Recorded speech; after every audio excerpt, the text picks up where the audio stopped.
wabarakatuh. Jumpa lagi dengan Arman Al-Fatih. Apa kabar teman-teman semua dimanapun Anda berada? Semoga selalu dalam lindungan Allah Subhanahu wa Ta'ala. Amin, amin ya Rabbal 'Alamin. Pada saat pelantikan PWI di Jawa Tengah, ada yang sangat mengejutkan nih teman-teman ya, yang mana Mukibin membakar kaos PWI dan ini bertanda bahwa Mukibin tersebut menentang PWI. Namun betapa pengejutnya Mukibin tersebut karena wajahnya ditutup kain. Nah, seperti apa kejadian pada saat pelantikan PWI serta penjelasan dari Kiai Ja'far As-Shodiq Batu Ampar?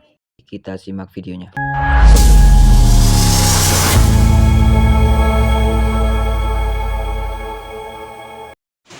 Assalamualaikum warahmatullahi wabarakatuh. AM official kembali sampaikan keterkaitan pelantikan PWI Laskar Sabilillah Kabupaten Batang. Ini menjadi menarik karena ribuan masyarakat juga mengikuti pengajian dari Gus Abbas Buntet sebagai Ketua Umum PWI Laskar Sabilillah Pusat. Jadi seperti itu. Ini menjadi hal penting karena keberadaan Indonesia hari ini sedang dalam tidak baik-baik saja. Ini bukan hanya omong doang. Kenapa pentingnya PWI Laskar Sabilillah di Indonesia? Karena ada keterkaitan sejarah. Nahdlatul Ulama telah dibelokkan oleh para Kabib Dobolowi. Makam-makam palsu merajalela di mana-mana. Bisa kita lihat sejak begitu lama para Kabib Dobolowi menginginkan dan ingin menguasai Nusantara itu cukup jelas. Bahaya laten apa yang dilakukan oleh para Kabib Dobolowi. Kenapa penting DPD PWI Laskar Sabilillah? Karena membersihkan khurafat, doktrin-doktrin sesat dari klan Ba'alwi. Jadi seperti itu. Juga tidak kalah pentingnya bahwa makam-makam palsu merajalela di mana-mana. Ini yang menjadi dasar kita PWI terus dan diharapkan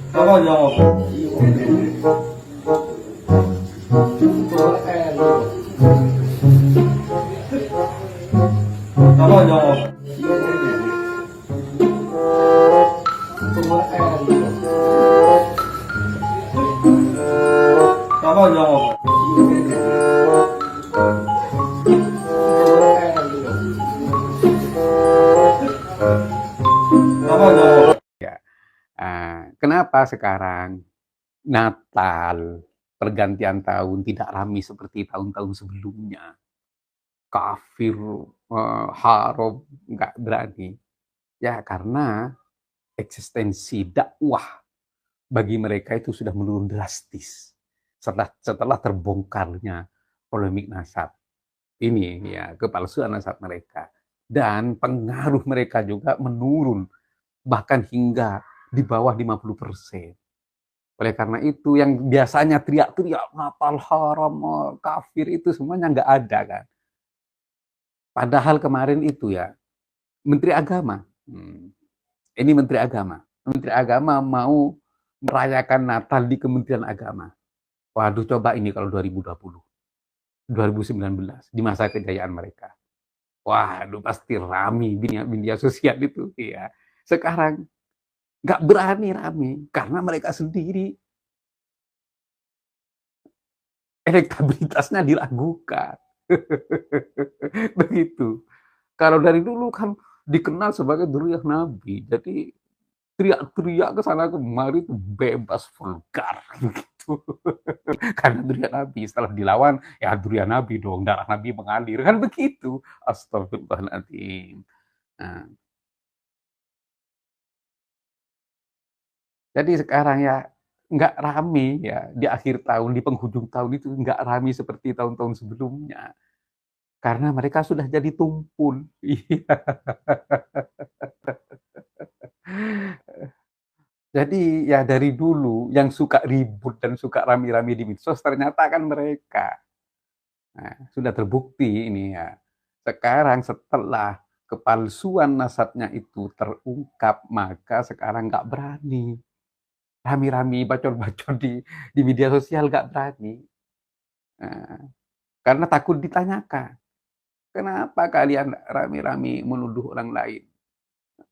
Bersihkan dulu dong. Atau eh, beresin dulu masalah kalian tentang nasab kalian. Kan takut digituin kan mungkin ya. Apalagi cerita-cerita hurufatnya kan juga dibongkar. Takut ditanyakan, ayo kafir mana antara mengucapkan selamat Natal dengan mengaku Allah? Berdosa mana daripada mengucapkan Natal dengan suruh nyemek-nyemek payudaranya setiap wanita yang ditemui di jalan? Takut ditanyain gitu mungkin. Makanya kan ngumpet semua. Astagfirullahaladzim. Jadi setelah Ba'alawinya itu diam, ya jongus-jongusnya kan juga diam. Nggak berani bersuara kan. Eh, nggak berani bersuara. Karena juragannya ya nggak berani. Ya jongusnya juga nggak berani. Buktinya sekarang Kementerian Agama mengadakan perayaan Natal di Kementerian Agama. Ini insya Allah pertama kali dalam sejarah Nusantara. Ini pertama kali dalam sejarah bangsa ini. Negara Indonesia yang kita cintai. Pertama kali. Begitu. Kok bisa? Karena tidak tercatat dalam sejarah perayaan Natal itu dirayakan di Kementerian Agama kecuali sekarang ini. Kenapa bisa kok? Sebelum-sebelumnya itu nggak bisa. Kok sekarang bisa? Karena yang selalu berteriak tentang kekerasan itu ya dari kelompok mereka. Dan yang diikuti oleh umat ya kelompok mereka. Karena mengeklaim dirinya cucu Nabi. Begitu. Bukan cuma kelompok mereka sebenarnya, dari kelompok HTI, Wahabi pun juga sering berteriak. Tapi pengaruh Wahabi dan HTI itu minim sekali. Yang mempunyai pengaruh besar itu ya mereka. Nah, pengaruh itu ambruk, nyungsep setelah kepalsuannya itu terbongkar. Alhamdulillah ini sudah 2 tahun. Di penghujung tahun ini ya alhamdulillah damai. Ya nggak ada suara-suara teriakan haram, teriakan kafir, nggak ada. Ada sih dari kaum Wahabi tapi ya nggak seberapa kan begitu. Jadi sudah 2 tahun ini ya perayaan Natal berjalan dengan lancar. Dulu ya Kiai Ma'ruf Amin, kan beliau sebagai kepala negara, Kiai Ma'ruf Amin ya dulu. Itu ada sejarahnya dan di media sosial ada. Ketika Kiai Ma'ruf Amin itu mengucapkan selamat hari Natal, waduh. Teriak-teriak di media sosial Kiai Ma'ruf Amin, wah pokoknya dihujat habis-habisan. Nah, setelah dukungan mereka, junjungan mereka, Anies, ini. Anies bukan hanya mengucapkan selamat hari Natal, akan tetapi Anies membangun kanisa atau gereja di Jakarta. Datanya ada itu, saya juga bahas dulu. Setelah Anies membangun gereja, oh kan Pak Anies pemimpin, gubernur. Jadi nggak apa-apa lah. Soalnya di Jakarta itu kan bukan cuma kaum muslimin, ada juga kaum Kristiani. Jadi nggak apa-apa, boleh membangun gereja. Loh, Kiai Ma'ruf Amin kan juga wakil presiden, pemimpin. Di atasnya Anies loh. Haram, nggak boleh cuma mengucapkan hari Natal, selamat hari Natal. Itu Kiai Ma'ruf Amin dulu. Haram. Anies ini membangun gereja. Dan dikasih selendang juga. Ada foto-fotonya dulu saya bahas ini. Ketika kelompok mereka melakukan itu, maka itu halal bagi mereka. Ketika orang lain yang melakukan, itu pasti haram dan akan dihujat. Ini agama macam apa? Kok ada agama tebang pilih? Begitu teman-teman. Dulu juga terjadi. Nah, ketika 2019 ya, 2019. 2018 Ahok dituntut karena penistaan Al-Quran. Hingga terjadi unjuk rasa berjilid-jilid tentang ayat 51 dari surah Al-Ma'idah. Iya. Nah, ini penistaan Al-Quran.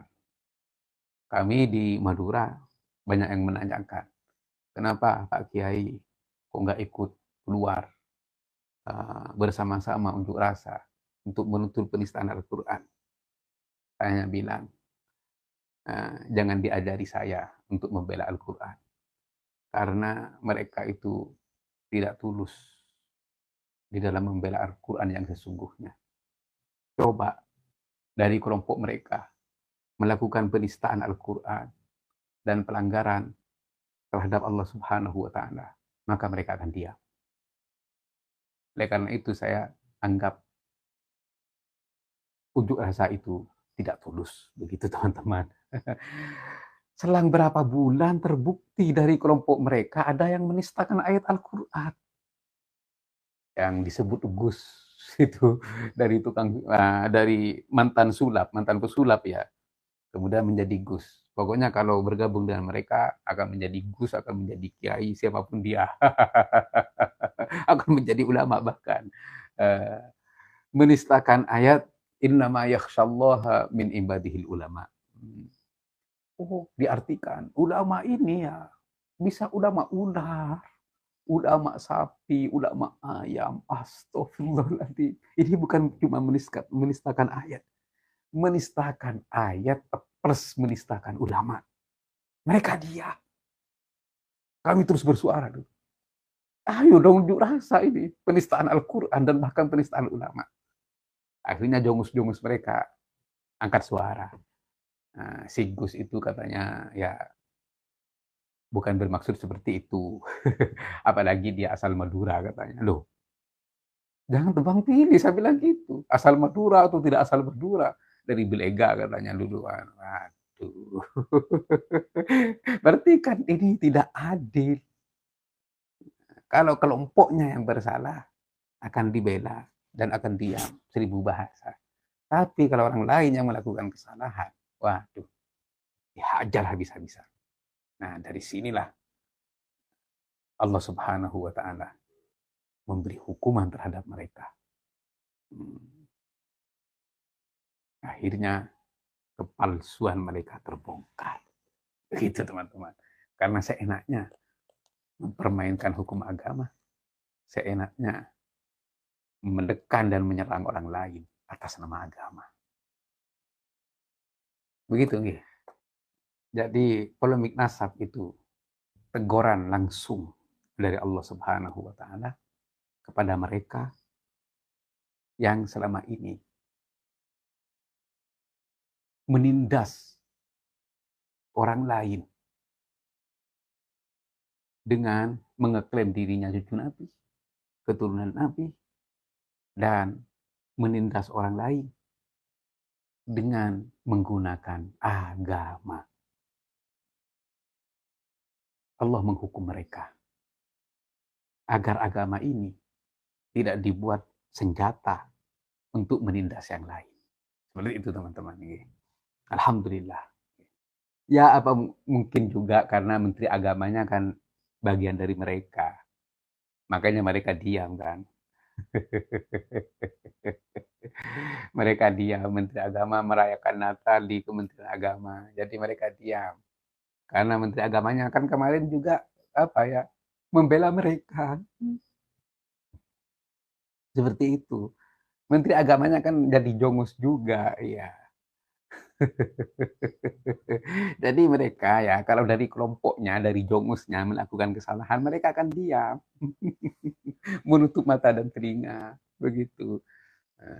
Kan kemarin Menteri Agamanya kan juga berpidato di Maktab Daimi Robitul Hanawiyah. Banyak yang dipangku oleh Rasulullah. Rasulullah datang ke sini menimba ilmu dari Rasulullah, katanya. Duh, saya kan heran sekarang juga saya roasting itu. Ini Menteri Agama ini doktor, profesor doktor bahkan. Masa sekelas profesor doktor ini terkontaminasi oleh cerita-cerita khurafat? La haula wala quwata illa billah. Dipangku Rasulullah, katanya. Kapan Rasulullah memangku mereka? Ya pinter juga mungkin Menteri Agama ya. Karena ingin merayakan Natal di akhir tahun di Kementerian Agama ya, Menteri Agama ya membela mereka dulu agar tidak diserangkan, begitu teman-teman. Astagfirullahaladzim. Kalau memang demikian, berarti apa ya? Hukum agama ini dipermainkan, tergantung rasa, tergantung hawa nafsu. La ilaha illa anta ya Allah, subhanaka inni kuntu minadh dhalimin. Ya Allah ya Karim. Iya, cuma modal framing, cacian, makian, itu saja. Kalau kami kan sesuai dengan fakta. Setiap apa yang kami sampaikan, mulai dari awal, ya tentang penistaan Al-Quran, itu ada faktanya. Dan tentang kasus raminya mengucapkan selamat Natal, yaitu juga ada fakta sejarahnya. Banyak di Google itu. Begitu teman-teman. Ya, kami bukan asal bicara, tapi sesuai fakta. Jika orang lain yang mengucapkan selamat hari Natal, itu hukumnya haram. Tapi kalau Ba'alawi dan dongusnya itu halal. Dulu Kiai Ma'ruf Amin dihujat, dicaci, dipraming. Kenapa? Karena mengucapkan selamat hari Natal. Giliran Anies membangun gereja, karena Anies itu bagian dari mereka, itu boleh-boleh saja. Dan bahkan sekarang, Nasaruddin Umar, Profesor Doktor, Prof ini, Menteri Agama, melaksanakan hari Natal, menggelar hari Natal di Kementerian Agama. Tidak ada yang bicara dari mereka. Ada yang bicara? Tidak ada. Ada yang mencaci? Tidak ada. Kenapa? Karena Menteri Agama jongus juga. Bagian dari mereka. Begitu. Coba lihat beritanya di media sosial. Jadi kalau dari jongus mereka, teman-teman, itu halal. Karena agama milik mereka. Cucu Nabi kan begitu.